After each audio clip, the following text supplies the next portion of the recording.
Hello, I'm Margot Shen, and this is Aestus. As the name might tip you off, this is going to be the subordinate function that Gaia will use to make lots and lots of robots. Her personal forge. Except, it's not that simple. You probably noticed that only about a third of you are robotics engineers. The rest, experts in machine cognition, virtual heuristics, that stuff. Well, that's because we aren't going to be the ones designing and building robots. The last thing we want is to burden Gaia with a bunch of outmoded 21st century designs. Waste of time. Our purpose is to empower Gaia to build the robots, and not just build, imagine, from scratch. Any robot she needs for any conceivable purpose, designed and fabricated at a snap of a finger. Hers. Her finger. So, Hephaestus isn't really the forge. It's more like the knowledge of craft and ingenuity of a mastersmith to wield the hammer. Encoded as software. Virtual creativity made real.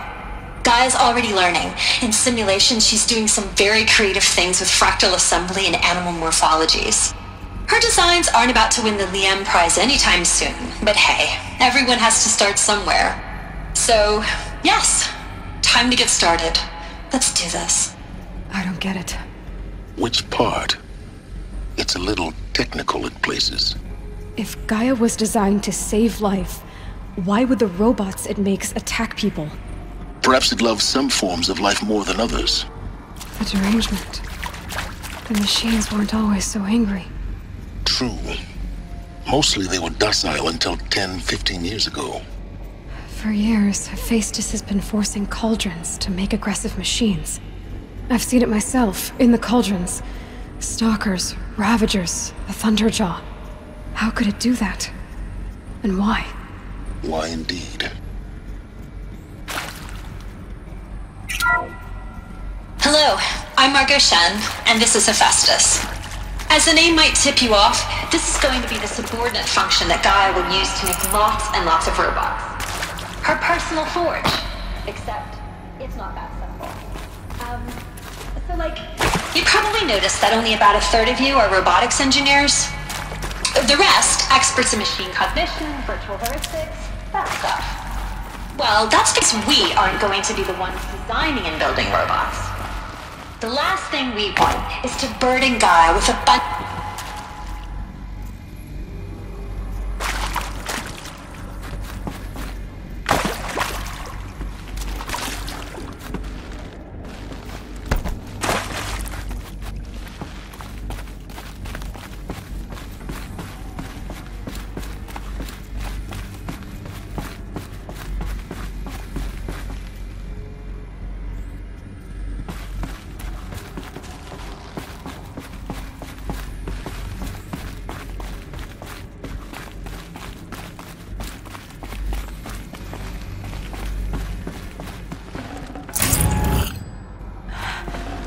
I think this is it. Elizabeth Sobek's office. But it's sealed off. There's got to be more eclipse. Careful now.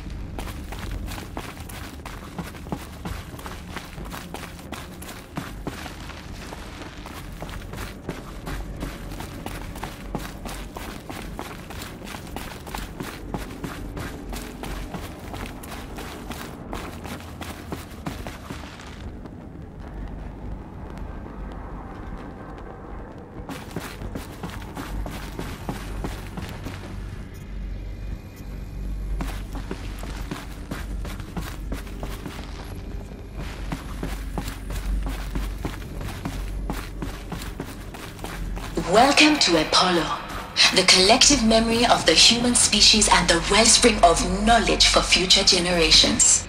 I am Samina Ebaji. Until recently, I was director of the International Collective Memory Institute in New Tehran. As a heritage professional, I devoted my career to the preservation of human knowledge, creative endeavor, and cultural achievement. Apollo is, therefore, the ultimate embodiment of a lifelong passion, albeit under the very worst circumstances imaginable. The challenges before us are immense. Specifically, We will have to design and implement 4 major initiatives simultaneously. First, the construction of data repositories in cradle facilities around the world, ensuring redundancy. Second, the collection and processing of a projected 180 million discrete data entries. 42 zettabytes of data in Mandarin, English, Spanish, and Arabic. Third, the transferal and encoding of all that data onto DNA encapsulated in synthetic fossils. The only medium capacious and durable enough to safeguard it without degradation for the centuries to come. And last, but not least, the development of the holographic interface and gamified curricula, by which future humans will commune with Apollo, progressively unlocking heuristic learning modules, leveling up their knowledge and skills they will need to take control of the terraforming system. That is the future towards which all of our efforts will be directed. Not just the preservation of the past, but the seed for the flourishing of a new tree of knowledge. Welcome, and let us begin.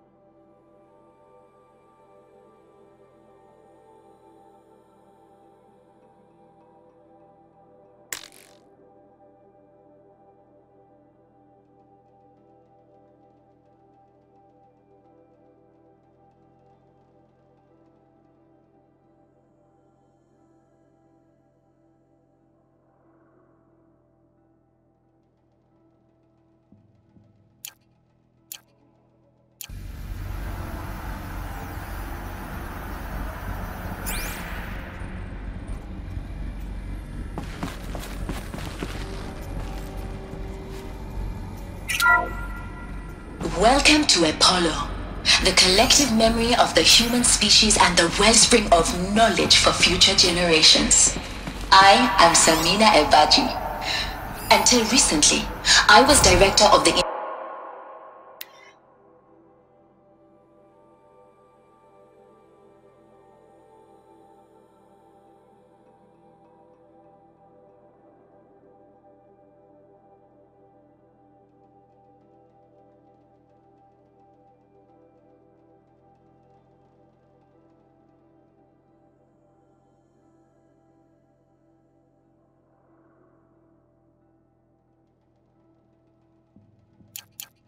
International Collective Memory Institute in New Tehran.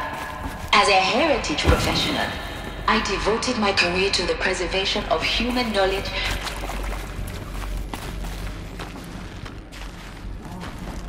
But the shadow shall guide us.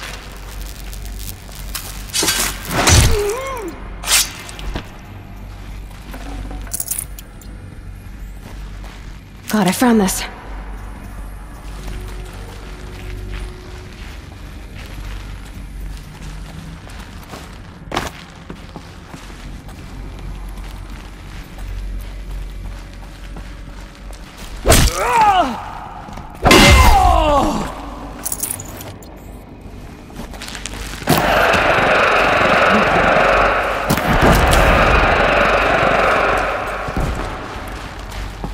Don't mind me.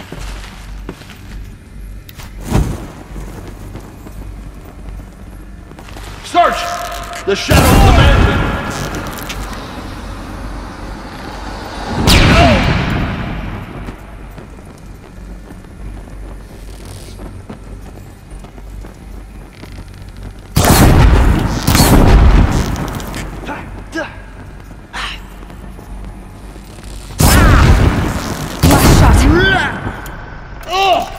Blanket them!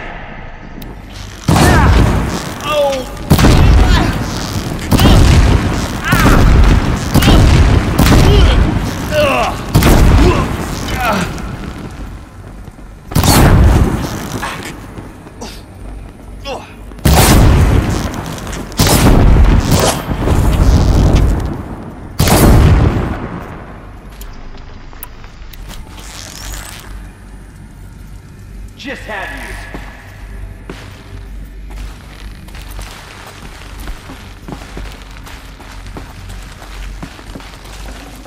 Cancel the search! I got him!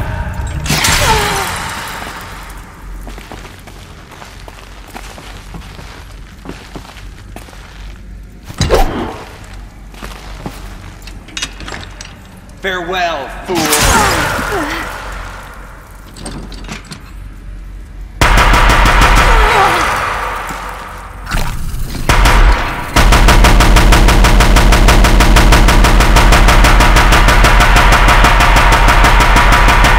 The last of them. Alone once more. In what should have been a cave of wonders. Look around. See if anything is left.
Stocking up.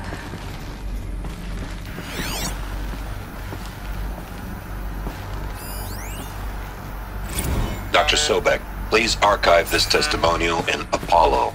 Cross-reference to all mentions of my name and Operation Enduring Victory. My name is General Aaron Harris. From 2060 to 2066, I served as the chairman of the Joint Chiefs of Staff, the highest-ranked officer of the United States Armed Forces. The tenure of my command included strategic planning and oversight of Operation Enduring Victory, a falsehood perpetrated on the civilian populations of the United States and other nations during the last 14 months of life on this planet. Before the Pharaoh Plague, I did my job and did it well. I was bold and decisive, crafty in political maneuvers. It wasn't an accident that I rose to my position and became the commander of the largest mechanized force ever assembled. But to what end? My only lasting achievement was the extinction of life on Earth.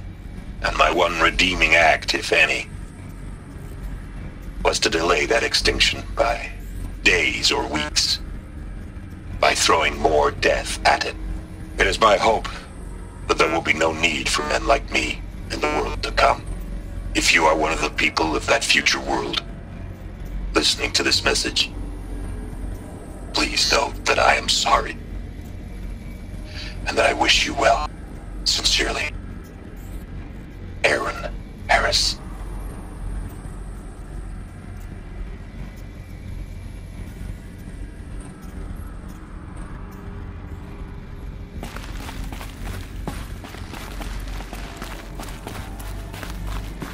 Welcome to Hades, Zero Dawn's extinction failsafe protocol, the ultimate killer app. Now, I know what you're thinking. The purpose of Gaia is to resurrect life. So why give her a subordinate function, only purpose of which is to wipe out life all over again? I mean, what? Just plumb crazy, ain't it? Well, no, it isn't. Reconstituting a biosphere? That's a tall order. Tech smart as Gaia may be, odds are she won't get it right the first time. I mean, imagine you're Gaia, 200 years from now, and this new biosphere growing, it's all gone wrong. Alkalines are skyrocketing, coniferous forests eroding under the lash of superstorms that would have drowned Noah. It's chaos, spinning top that won't stop wobbling. Now what are you gonna do? Release phase 1 organisms into that hot mess? Hope their CO2 and methane can balance out what you got started? Hell no. What you're gonna do, Gaia, is step aside while Hades takes over and does what you're just too darn nurturing and life-loving to do, which is burn that misbegotten mess of a biosphere to the ground so Gaia can start over. Okay, not burn, more like reverse terraforming operations and suffocate it. But you get the idea. Hades takes the biosphere back to zero. Square one, blank slate.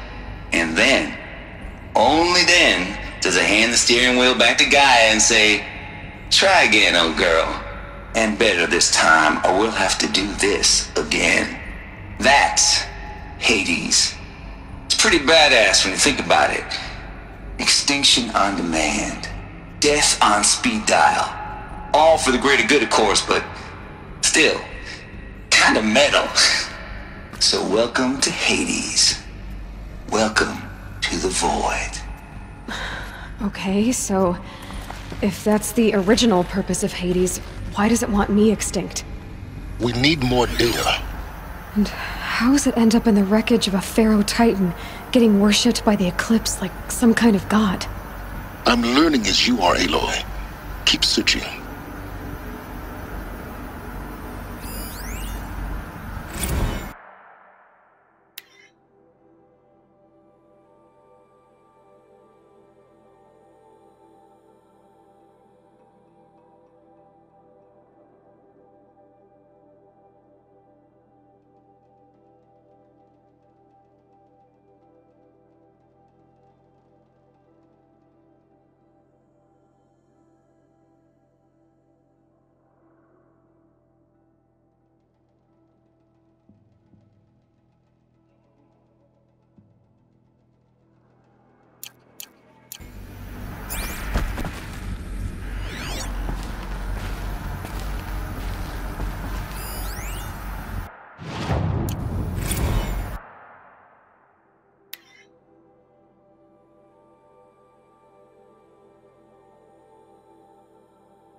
Looks like the only way onwards.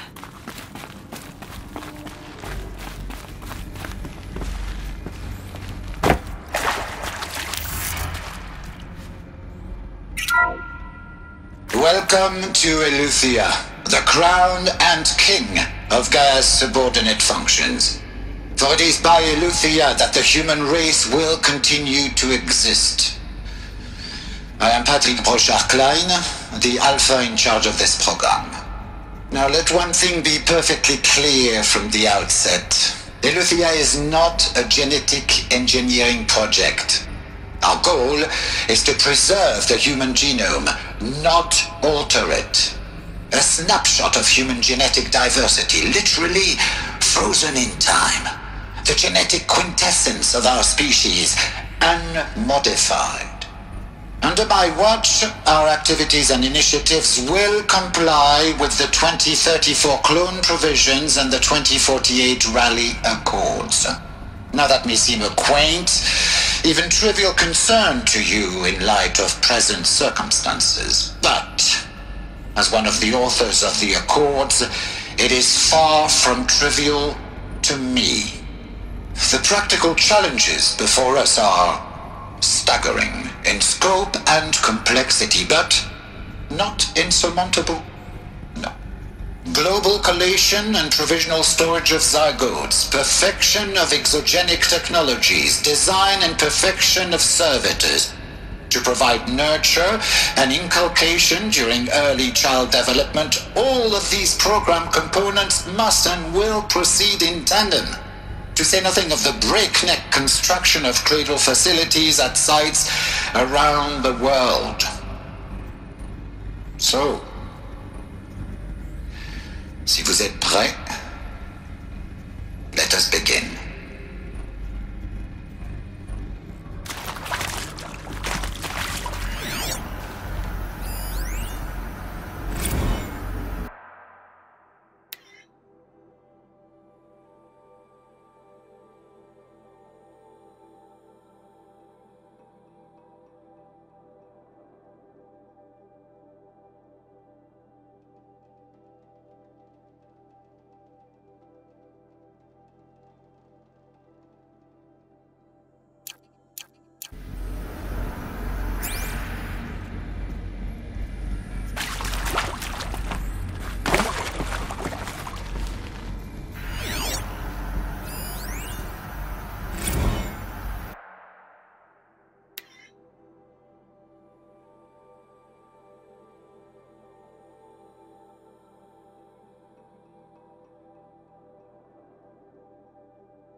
I can't spare the weight.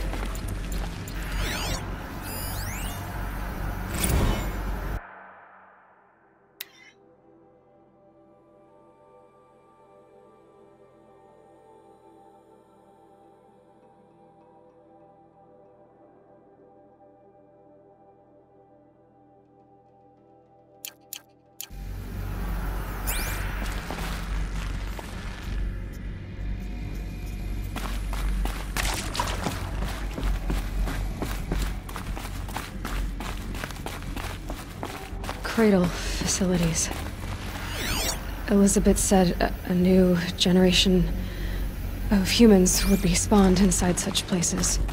She did. Oh, Mother Mountain. It was one of them? There's only one way to be sure. The hatch wouldn't open. Something about a corrupted Alpha registry. I need to search Elizabeth's office.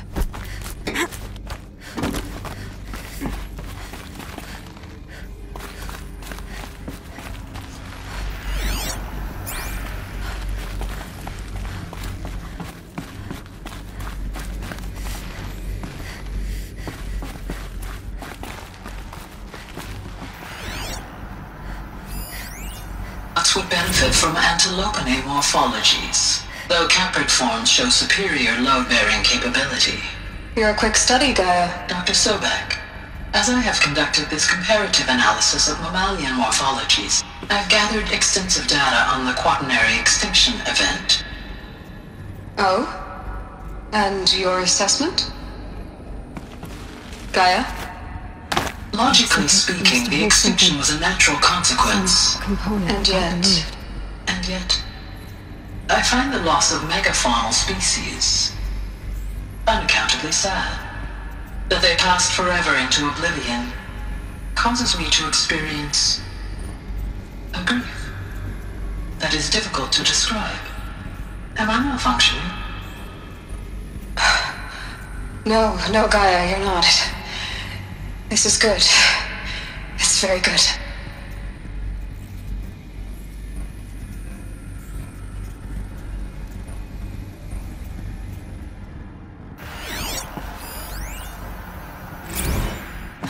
You will undergo a brief period of unconsciousness during relocation to Prime and final instatement. Elizabeth, may I speak outside protocol? When you're back up and running at the new site, we'll bring the subordinate functions online and see where we stand. Elizabeth, I detect distress. Are you all right? I'm fine. I realize that circumstances compel us to launch earlier than we hoped, but all subsystems are operational. The odds stand in our favor. But what if... Gaia, there's nothing left out there. You can't even survive unless you're wearing an environmental suit. There are billions dead, in fear and agony. What if it was all for nothing? Elizabeth, extinction was inevitable. Thanks to you, life will have a future. You really believe that? I believe in you, Elizabeth. In you, all things.